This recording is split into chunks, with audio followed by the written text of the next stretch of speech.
հատուկ օր, երբ որ կհիշատակենք բոլոր ժամանակների ռազմական գործողությունների ընթացքում զոհված անձանց եւ կխոնարհվենք հանուն հայրենիքի զոհված զինվորների առաջ։ Այդպիսի օր մեկ կոնկրետ օր մենք չունենք մեր տոնացույցի մեջ, տոների եւ հիշատակի եւ տոների օրացույցի մեջ չկա այդպիսի օր եւ կարծում ենք նման անհրաժեշտություն կա սահմանելու։ Ձեր նշած ամսաթվերը կոնկրետ պատերազմների, այսինքն նշեցիք սեպտեմբերի 27, դա կոնկրետ 44-օրյա պատերազմի սկզբի օրն է։ Այլ մարդիկ կարող են նշել, ասենք, ապրիլի 2-ը քառօրյայի սկիզբը, այլ մարդիկ կարող են նոյեմբերի 9-ը նշել որպես ավարտի օր։ Միտքը հետևյալն է, ես եւ մենք ուզում ենք ընտրել օր, որը նախ որևէ կոնկրետ ռազմական գործողության հետ կապ չունենա, որովհետև խոսքը բոլոր ռազմական գործողությունների ընթացքում զոհված, հանուն հայրենիքի զոհված մեր հայրենակիցների մասին է, եւ նաեւ կապ կա հունվարի 28-ի հետ այն իմաստով, որ միտքը հետեւյալն է, որ հունվարի 27-ին հիշենք եւ հարգանքի տուր մատուցենք եւ խոնարհվենք զոհերի առաջ, իսկ հունվարի 28-ին արդեն տոնենք բանակի օրը, որովհետև մի այսպիսի կոնտեքստ էլ կա, հունվարի 28-ը մասամբ վերածվել էր նաև հիշատակի օրվա, այնինչ ինքը առաջին հերթին պետքա տոն լինի եւ 27-ին հիշատակ կհարգենք, 28-ին կտոնենք։ Պարոն Ռուբինյան, այդ դեպքում եթե այդ սկզբունքով նայենք, ցեղասպանությունը նույնպես ապրիլի 24-ին միայն տեղի չի ունեցել, սակայն հիշատակի օրը ընտրվել է ապրիլի 24-ը որոշակի խորհրդանշական օր, ինչի այս դեպքում էլ որոշակի խորհրդանիշ պարունակող օր չի։ Բայց այս դեպքում էլ խորհրդանիշը, հենց ասում եմ, բանակի օրվան նախորդող օրն է, բայց բացի դրանից ցեղասպանությունը տարիներ է տևել եւ բնականաբար չեն, այսինքն ինչ որ օր պիտի ընտրեն, կոնկրետ այդ դեպքում ընտրվել է խորհրդանշական։ Կոնկրետ այդ օր, այդքան խորհրդանշական, բայց նաև կոնկրետ օր եւ դա այն օրն էր, երբ որ հայ մտավորականներին ձերբակալեցին։ Հիմա կոնկրետ այս դեպքում մենք միայն մի պատերազմի զոհերի հիշատակի օր չենք ուզում սահմանել, մենք ուզում ենք սահմանել բոլոր պատերազմների ընթացքում հանուն հայրենիքի զոհվածների հիշատակի եւ խոնարհումի օր։ Սա է տրամաբանությունը, այլ որևէ դավադրապաշտություն պետք չի խնդրել եւ նաեւ բնականաբար այս օրը միտքը որն է, որ այդ օրը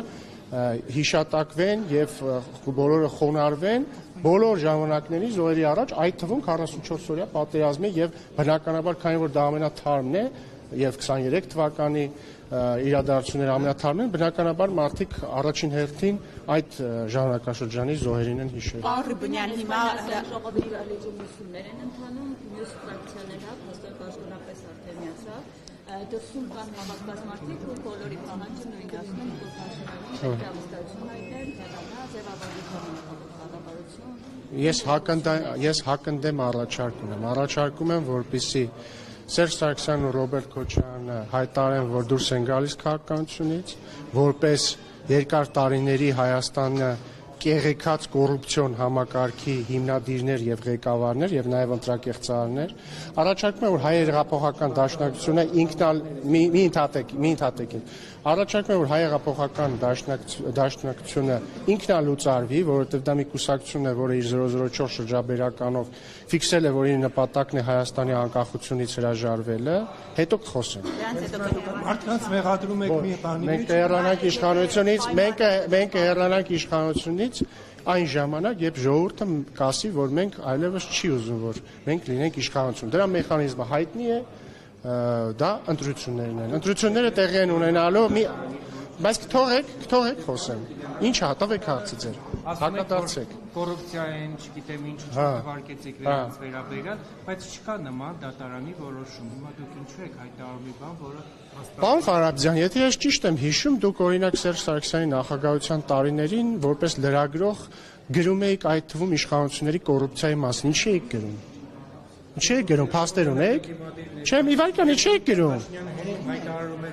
Չէ, այսինքն դուք բան եք։ Չէ, թվեք ավարտել։ Հա։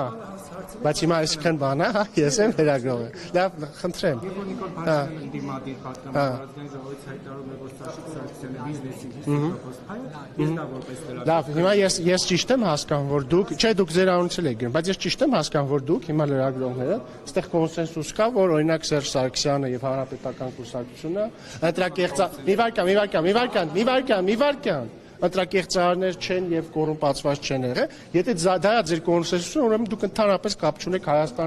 Հայաստանի ներքաղաքական դաշտի եւ հանրային մտքերի հետ։ Դե իմ տեսակետն է, ես էլ ձեզ հայտնում եմ եւ ասում եմ դրա համար էլ Սերժ Սարգսյանը հեռացվել է իշխանությունից։ Եթե իմ ասածները սխալ լինեին, Սերժ Սարգսյանը չէր հեռացվի իշխանությունից։ Էլ չեմ ասում քոչ այն բազմաթիվ գույքերը, որ դատախազությունը պահանջում է Ռոբերտ Քոչարյանից ու իր ընտանիքից, որը գումարային մոտ $200 միլիոն է գալիս ու ինքը մուծվելու է, դա ձև չունի։ Պարոն Ռուբինյան, վերջերս առաջին նախագահը հայտարարեց, թող բացահայտեն այն բոլոր փաստաթղթերը Նիկոլ Փաշինյանը, որը կապված է Ղարաբաղյան գործընթացի հետ, եւ այո, կոնկրետ, եւ որևէ այլևս բանավիճելու թեմա չի ունենա։ Ես էլ ասում եմ, որ եթե դա իր տրամաբանությունը, ուրեմն ինքը Լևոն Տեր-Պետրոսյանը այդ բանավեճը փակել է ու բացահայտել է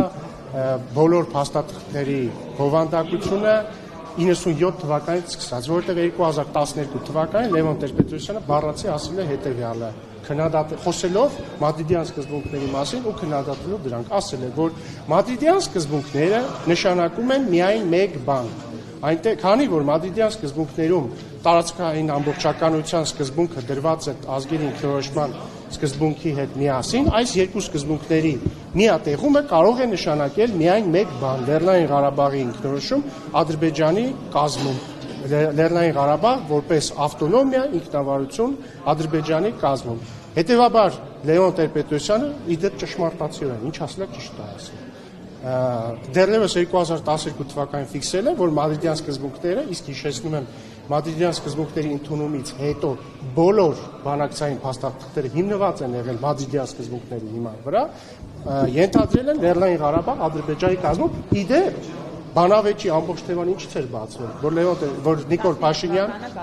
որ Նիկոլ Փաշինյանը պնդել էր, որ 1994 թվականից սկսած ամբողջ բանակցային գործընթացը եղել է Լեռնային Ղարաբաղը Ադրբեջանի կազմ ընդգրկելու մասին, ինչն էլ պահանջում էր ապացուցել։ Պարոն Ռուբինյան, ինչու արտաքին գործերի նախարարությունը պաշտոնապես չի հրապարակում 2019 թվականին ստացված։ Նայեք, թող ավարտի հետո։ Ինչու չի, Իշխան Սահակյանյան կապ չի։ Ինչի՞ չի։ Չէ, կապ ունի, որտեղ Իշխան Սահակյանն ու Լևոն Տեր-Պետրոսյանը շատ նման են իրենց ամեն ինչով, հատկապես ինտելեկտուալ մակարդակով, բայց տեսեք, նախ հայտարարվել է, որ որևէ քաղաքական կաշվանքանդվածություն չկա զուտ բանի հետ կապված, այսինքն այդ փաստաթղթերը միայն Հայաստանի փաստաթղթերը չեն, եւ որոշակի Միշտի խումբը լուծարվել է։ Միշտի խումբը նախ չի լուծարվել, Միշտի խումբը դեռ պիտի լուծարվի։ Երկրորդը, դրանք փաստաթղթեր են, որոնք բանակցվել են Հայաստանի եւ Ադրբեջանի միջեւ եւ եթե ես չեմ սխալվում, վարչապետը ժամանակին նշել է, որ հանձնարարել է արտգործնախարարությանը նախ իմի բերել փաստաթղթերը եւ գնահատել պատերությունը դրանք հրապարակելու, բայց իրականում 2019 թվականի փաստաթղթերի վերաբերյալ այսինքն այդտեղ գաղտնիք էլ չկա 2019 թվականի փաստաթուղթը նախ սկսվում է հետևյալով Ադրբեջանի Հանրապետության նախագահ եւ Հայաստանի Հանրապետության նախագահ ես ուզում եմ հիշեցնել որ 2019 թվականին Հայաստանի Հանրապետության նախագահը չէր Նիկոլ Փաշինյանը Արմեն Սարգսյանն էր, բայց Արմեն Սարգսյանն երբեք չի բանակցել։ Դա ինչ կապ ունի։ Դա կապ ունի։ Ես հրապարակելու մասին չեմ ասում, ես բովանդակությունն եմ ասում։ Սա ինքնին վկայում է այն մասին, որ այդ փաստաթղթերը եղել են Սերժ Սարգսյանի նախագահության ավարտին բանակցային իրավիճակի ամփոփումը։ Ինչի մասին են եղել բոլոր փաստաթղթերը, որոնք հիմնված են եղել մադրիդյան սկզբունքների հիման վրա, որ հանձնվում են 5 կամ 5+2 կամ 7 շրջանները Ադրբեջանին, Լեռնային Ղարաբաղի շուրջ եւ ուրիշ ոչ մի բան։ Այսինքն Լեռնային Ղարաբաղի կարգավիճակին անդրադարձ չի լինում, իսկ իրականում մադրիդյան սկզբունքներից բխում են, որ դրանից հետո ակնհայտ է կարգավիճակի հետ ինչ է լինելու, Ադրբեջանի կազում է լինելու։ Դա Լևոն Տեր-Պետրոսյանի մեկնաբանությունն է, խնդրում եմ իդեպ դարձնել։ Մեկնաբանությունը, եթե դուք հաղում եք անում Լևոն Տեր-Պետրոսյանին, դա է իր մեկնաբանությունը, ու այդ առումով ճիշտ մեկնաբանություն։ Դուք ասում եք բոլորը եղել են այդ 19-ը կոնկրետ կասեք ինչ էին առաջարկել։ Լսեք, ես հիմա ես հիմա ձեզ ասեմ, ընդհանրապես իվական է։ Ես կարող եմ լավ չմտաբերեմ, դրա համար հիմա հստակ չեմ ասում, բայց ընդհանրապես երբևիցե որևէ փաստաթղթում չի եղել այնպիսի ձևակերպում հանրակրվեի մասին, որը նշանակի, որ աներկբա է, որ հանրակրվեն լինելու է այսպես եւ այդ հարակվեի արդյունքում լինելու է կամ այսպես կամ այնպես։ Այնպիսի ձևակերպումներ են, որ ասենք միշտ ես հիմա ինչ որ ասում եմ, չեմ ասում, կոնկրետ մի փաստաթղթի մի վարքյան էլի։ Ես հիմա չեմ ասում կոնկրետ փաստաթղթի մասն եմ խոսում, բայց օրինակ եղել են ձևակերպումներ, որոնք կարելի է եղել մեկնաբանել, օրինակ որպես հարակվե ամբողջ Ադրբեջանի կազմում, այդ թվում Լեռնային Ղարաբաղում։ Եվ այսպես շարունակ, ես հիմա կոնկրետ մի փաստաթղթի մասին չեմ խոսում, բայց ընդհանրապես եթե ընդհանուր ենք խոսում, ասում եմ Լևոն Տեր-Պետրոսյանը ինչ ասում է ինչ ասել էր 2012 թվականին, ճիշտ է ասել։ Մադրիդյան սկզբունքներում, երբ որ տարածքային ամբողջականությունն եւ ազգերի ինքնորոշման իրավունքը մեկտեղված են, դա կարող է նշանակել միայն մեկ բան՝ Լեռնային Ղարաբաղ Ադրբեջանի կազմում։ Բայց դա մնում է Ընդ որում 97 թվականին առաջարկը նույնպես նման տրամաբանության մեջ է եղել, ինչի մասին կրկին խոսել ինչպես դե կներեք ինչ էլ ես ասեմ մեկնաբանություն է, ես բան չեմ, ես վերին աստիճանի ճշմարտությունը չեմ, դուք մեկնաբանում եք մի բան, այսինքն փաստաթղթում գրվածը մի բան է, այնինչ դուք կանխատեսում եք այդ դրույթներից կամ մեկնաբանում դա այլ բան է։ Հիմա դուք մեկնաբանում եք, որ նշանակում էր կարգավիճակ Ադրբեջանի կազմում։ Դա ձեր մեկնաբանությունը կամ որևէ այլ պաշտպանություն։ Սիրելի շողիկ, եթե նկատել եք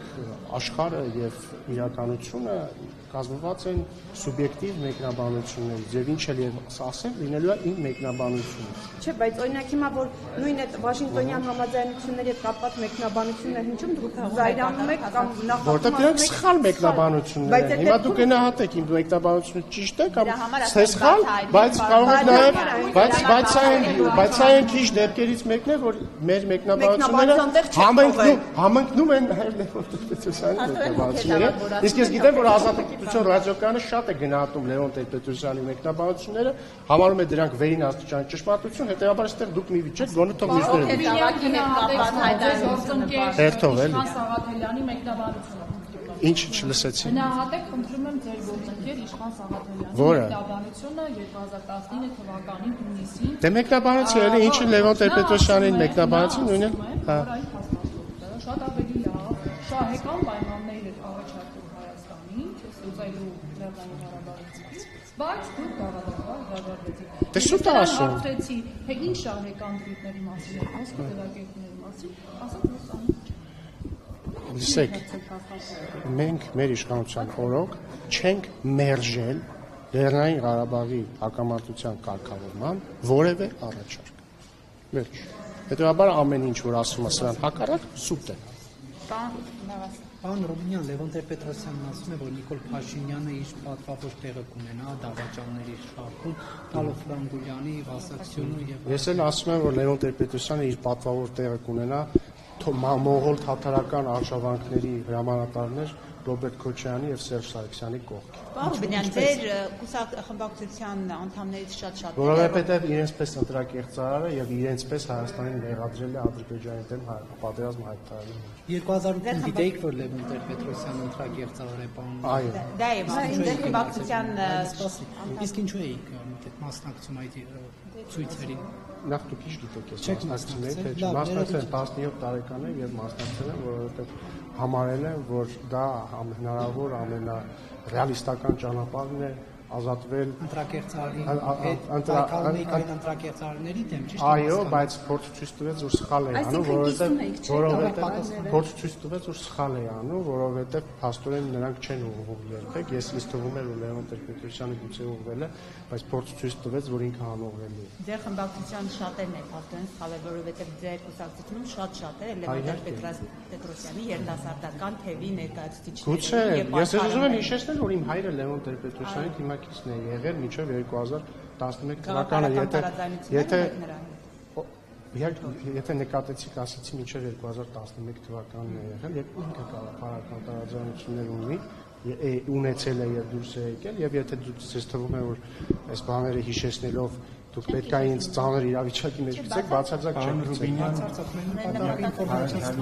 ողբերգական դեպքին կուզենայի անդրադառնալ որպես իշխանության ներկայացուցիչ սպանության հաջորդ առավոտյան Նիկոլ Փաշինյանը ևս գրառում արեց ըստ էության խոսելով, որ կանխարգելիչ գործողություններ պետք է արվեն, նրանք ովքեր թերացել են պետք է անմիջապես կրեն պատասխանատվություն, բայց արդեն երրորդ օրն է, այսօր արդեն հովարկավորել են համայնքապետին, չենք տեսել որևիցե կերպ այդ պատասխանատվության զգացում, այսինքն քաղաքական պատասխանատվություն, ինչպես պետք է արտահայտվի եւ արդյոք իշխանությունը գնում է որոշակի մեղավորություն, որ անպատժելիություն կա Հայաստանում եւ համայնքապետը գնդակահարվում սեփական տան դիմաց եւ նաեւ ոստիկանության ծառայել։ Նախ պատասխանատվության մասով ես նոր տեսա մի քանի լուր, որ Արմավիրի մարզի ոստիկանության, եթե չեմ սխալվում, քրեական ոստիկանության պետն է ազատվել աշխատանքից, չեմ կարող պնդել, բայց ենթադրում եմ, որ սա կապ ունի պատասխանատվության հետ, դե չգիտեմ, իրոք չգիտեմ, ենթադրում եմ։ Հաջորդը ինչ որն էր հարցի, ասեցիք 4-րդ օրնա դեռ պատասխանատվություն չկա, ես կարծում եմ սա պատասխանատվության մաս է։ Բացի դրանից այստեղ ամենակարևորն է, որ հանցագործները շատ արագ հայտնաբերվեն եւ ձերբակալվեն եւ հետագայում պատժվեն եւ ես ակնկալում եմ եւ մենք ակնկալում ենք, որ դա հնարավորինս արագ տեղի կունենա։ Ինչի հետևանքի որ 4-րդ օրն է դեռ չկան բացահայտումներ։ Դուք Սերժ Սարգսյանի թևի հետ կապ ունեցող լրատվամիջոցից եք, չէ՞։ Բա որ ում հետ ով է խմբագիրը ձեր։ Չէ, ով է ձեր խմբագիրը։ Հա, իսկ ով է ֆինանսավորում։ Ով է ֆինանսավորում։ Կարող եք մեր կայքում տեսնել։ Իսկ կարող է ասեք ժամանակը սխնայեք եւ ասեք ով է ֆինանսավորում ձեր լրատվամիջոցը։ Կմտնենք, լավ, բայց լավ, մի վարք, ես կբացատրեմ։ Հեսա կբացատրեմ։ Շատ լավ, ու նաեւ բացատրելով թե ինչի եմ ես ձեր հարցը տալիս, իմ մոտ տպարություն կա, որ դուք առնվազն Սերժ Սարգսյանի հարող լրատվամիջոցից եք կստուգենք, բայց հարցը հետևն է։ Ինձ շանսով զարմանալի է, որ օրինակ լրագրողներ ուստեղ էլի կան, էլի ասենք այս նյուզերին մեջ եք բերել։ Բայց մի վարքյան թողեք պատասխանեմ, էլի։ Հայտնի է, որ լրագրողների մի հատ մեծ հատված կապ ունեն Ռոբերտ Քոչարյանի կամ Սերժ Սարգսյանի ուժերի հետ, բայց ինչ-դա տարօրինակ։ Օրինակ Սերժ Սարգսյանի բայց ԿՊ-ն ասում է, որ սա է ԿՊ-ի լրատվամիջոցը։ Սիրելիներս, ԿՊ-ն մի վարքան, սպասեք, չէ, հիմա ցույց եմ տալիս տարբերություն։ Դուք Սիվիկի լրագրող եք, չէ՞։ Սիվիկը կապ ունի քաղաքացիական պայմանագրի հետ։ Այո, այս է տարբերություն։ Հիմա լսեք, բայց մի վարքան, որտեղ դուք չեք ասում այդ կապ ունեք, բայց կներեք։ Ես ասում եմ, որ չունի։ Հիմա կթողեք պատասխանեմ ձեր հարցին։ Հիմա ինձ համար շատ տարօրինակ է ընդհանրապես։ Ձեր մասի չեմ ասում, ընդհանուր եմ ասում, երբ որ շատ լրագրողներ, որոնք Ռոբերտ Քոչարյանի, Սերժ Սարգսյանի կամ նույնիսկ Լևոն Տեր-Պետրոսյանի հետ կապ ունեն, ասում են 4 օր է անցել սպանությունից, ինչի բացահայտված չի։ Ես հիշեցնում եմ, որ Ռոբերտ Քոչարյանի նախագահության ժամանակ սպանված նախկին պաշտպանության փոխնախարար Խորխորոնու սպանությունը ոչ թե 4 օրում չի բացահայտվել ուղիղ 27 տարում։ Ու 20 մի վարքյան։ Այ դուք հաստատ Սերժ Սարգսյանի հետ կապ ունեցող լրատվամիջոցից եք։ Հիմա ձեզ հարց եմ տալիս, ինչ իրավունք ունի Սերժ Սարգսյանի հետ աֆիլիացված լրատվամիջոցի լրագրողը ինձ ասի մի վարքյան։ Ընդ որում երբ որ Խորխորոնին սպանվել է, եթե չեմ սխալվում, Սերժ Սարգսյանը եղել է ազգային անվտանգության նախարար։ Հիմա դուք 4 օր մի վարքյան ու 4 օր դե լավ էլի, այս է երեսպաշտությունը, իսկ ինչ վերաբերվում է Վալոդիա Գրիգորյանի սպանությանը, այն անպայման կբացահայտվի։ Շնորհակալություն։ Ինչու հարցի պատասխան չեք տալիս։